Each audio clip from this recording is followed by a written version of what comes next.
Assalamualaikum warahmatullahi wabarakatuh. Jadi untuk kelas hari ini kita akan sambung bincang bab satu lagi, rangsangan dan gerak balas. Jadi yang terakhir kita berhenti pada hari semalam, iaitu pada gerak balas gerak balas dalam tumbuhan.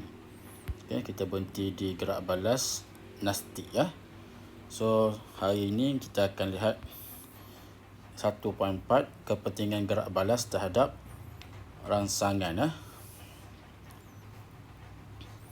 Kepentingan gerak balas terhadap rangsangan dalam haiwan.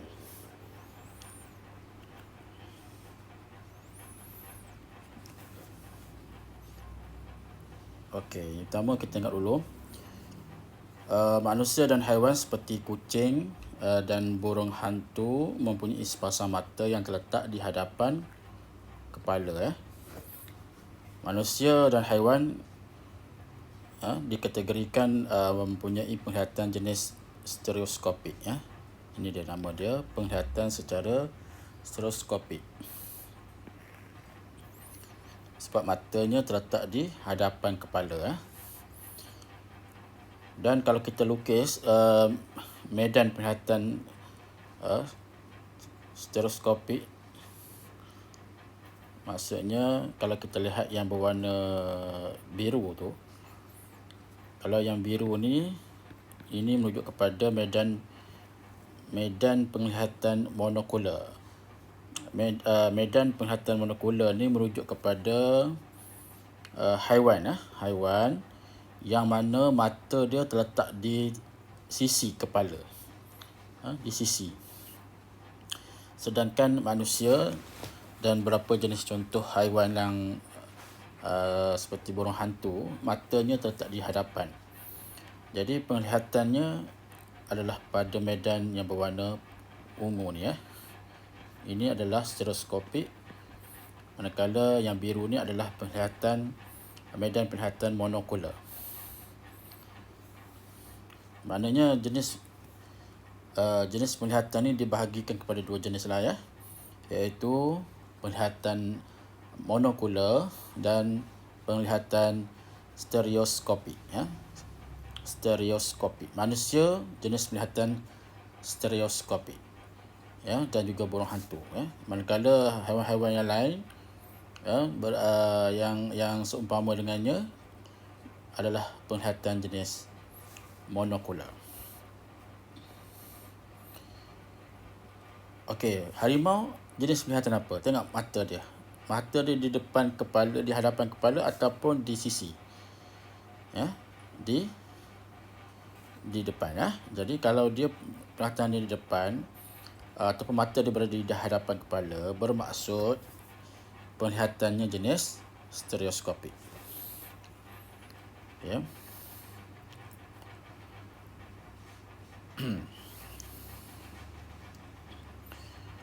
Haiwan seperti tikus, ayam dan arnab pula mempunyai sepasang mata yang terletak di sisi kepala, di sisi. Jadi haiwan ini mempunyai penglihatan monokular. Kalau kita lihat medan penglihatan monokular, sebabkan matanya berada di sisi, so dia dapat melihat bahagian sisinya lebih luas, lebih besar. Tengok lebih besar. Yang warna biru ni adalah medan penglihatan monokular, manakala medan penglihatan stereoskopiknya sedikit saja, kecil. Kalau kita nak bandingkan tadi dengan haiwan ataupun manusia, manusia sebabkan mata kita di depan, kita dapat melihat suatu objek di hadapannya ataupun medan penglihatannya di bahagian purple ni lebih luas berbanding sekiranya ada objek yang datang ataupun yang berada di sebelah kiri dan kanan. Maknanya manusia dapat melihat di depan dia tu, kalau kepala dia tegak ataupun betul-betul pandang ke depan, mata kita pun menghadap ke depan, apa saja objek yang berada di kanan dan kiri kita tidak dapat lihat dengan jelas. Dengan jelas dapat juga lihat, kita kena paling kita kena palingkan kepala kita ke kanan, kena palingkan kepala kita ke kiri, barulah kita dapat melihatnya. Jika kepala kita berada di hadapan, maknanya kalau kita gerakkan ekor mata kita pun, ataupun anak mata kita ni bergerak ke kanan ke kiri, kita hanya dapat lihat di tepi ni tidak berapa jelas ya. Berbanding dengan haiwan yang mempunyai penglihatan monokular ya, sebabkan mata dia berada di sisi tepi, maka medan penglihatan monokular dia adalah lebih besar berbanding medan penglihatan stereoskopik dia ya. Jadi kalau kita perhatikan, kebanyakan haiwan yang penglihatan monokular adalah haiwan mangsa ya, yang selalu menjadi mangsa, berbanding dengan haiwan yang yang stereoskopik, kebanyakan adalah pemangsa. Jadi kalau kita perhatikan bagaimana arnab ni dia punya penglihatan medan penglihatan dia ada bahagian monokular, bahagian sini dia nampak belakang lah ni. Dia nampak semua ya. Mungkin dia nak merhatikan musuh dia iaitu yang menjadi ancaman kepada dia, seperti burung helang contohnya. Kalau burung helang tu daripada atas. Kalau burung kalau misalnya haiwan pemangsa karnivor yang lain, seperti katakan harimau, singa, dia dapat lihat dengan lebih jelas ya. Jadi kita tengok jadual ni, ialah perbezaan di antara penglihatan stereoskopik dengan penglihatan monokular. Yang pertama,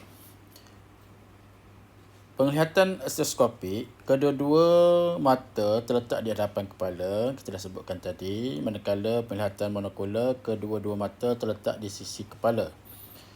Kemudian yang kedua, keluasan medan penglihatan kecil bagi penglihatan stereoskopik.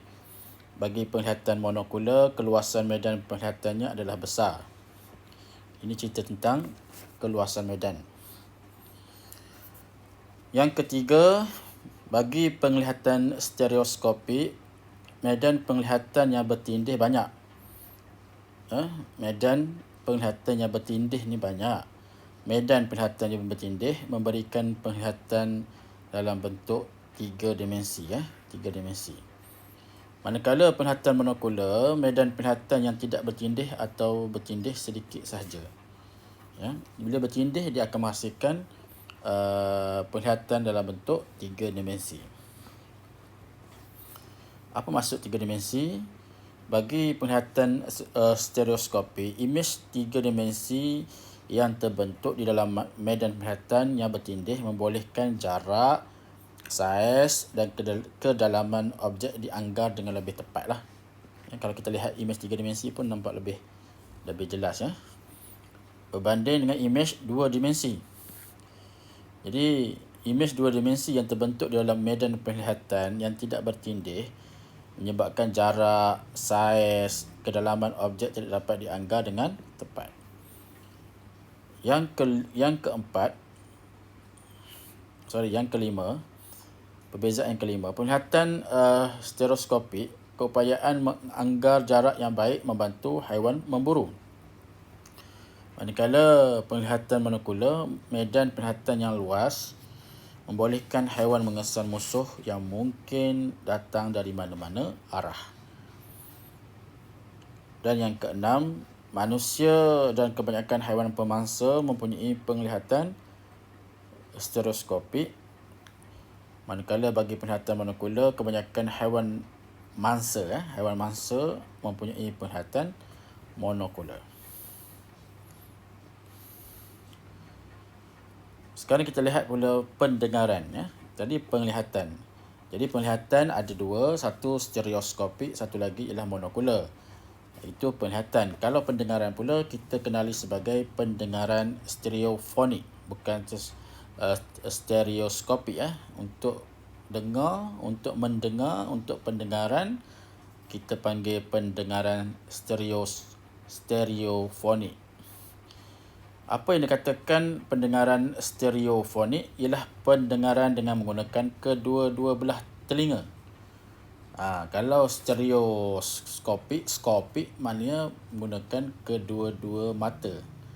Rujuk ke mata. Tapi kalau untuk telinga, phone. Ingat phone macam kita letak earphone. Jadi kita panggil stereo. Stereo tu kedua-dua. Fonik tu ialah bahagian pendengaran ataupun telinga. Jadi pendengaran stereofonik membolehkan kita menentukan arah bunyi dengan tepat. Kita dapat tahu, arah bunyi ini datang pada mana? Daripada timur, daripada barat, daripada utara, daripada selatan, daripada atas, daripada bawah, daripada tepi, daripada sebelah mana, kita tahu. Jadi kebanyakan haiwan mangsa mempunyai penglihatan monokular, Kita tahu. Itu sebagai ingatan semula, Haiwan mangsa mempunyai penglihatan monokular.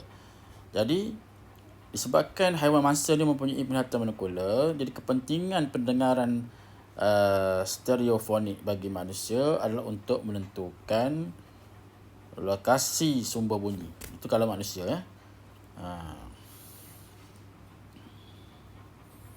Jadi pendengaran stereofonik membantu haiwan pemangsa untuk menentukan lokasi mangsanya. Sebaliknya, pendengaran stereofonik juga membantu haiwan mangsa untuk menentukan lokasi pemburu dan melarikan diri daripada pemangsa tersebut. Okey, ini frekuensi pendengaran haiwan berbeza, Jadi dia boleh mendengar. Contoh kita ambil julat frekuensi pendengaran haiwan bagi dolphin. Dia boleh mendengar julat dia antara 40 hingga 100 ribu Hz. Gajah 16 hingga 12 ribu Hz. Anjing 67 sehingga 45 ribu Hz. Kelawar 2000 hingga 110 ribu Hz. Tikus 200 hingga 80 ribu Hz. Singa laut 450 sehingga 50 ribu Hz. Jadi kalau kata ada 6 haiwan ni, yang manakah yang paling boleh mendengar, yang paling sensitif pada pendengaran? Sudah tentulah jawapannya ialah gajah. Gajah 16 Hz. 16 paling rendah. Maksudnya dia boleh mendengar yang kecil, yang 16 Hz, suara 16 Hz pun dia dah boleh dengar. Tetapi yang paling besar, kalau kita lihat di sini, angkanya ialah kelawar, Kelawar dia boleh tahan bunyi bising sampai tahap 110 ribu Hz. Tetapi minimum dia 2000 Hz. Artinya 2000 Hz ni besar lah. Maknanya dia tak dengar, dia tak dengar. Dia agak pekak sikit telinga dia ni. Mana kena jerit baru dia dengar, Jadi organ deria menjamin kesinambungan haiwan di bumi ini. Sambungan sikit lagi dengan cara pengeluaran feromon. Feromon. Jadi haiwan ni dia akan keluarkan satu bau. Nama dia feromon.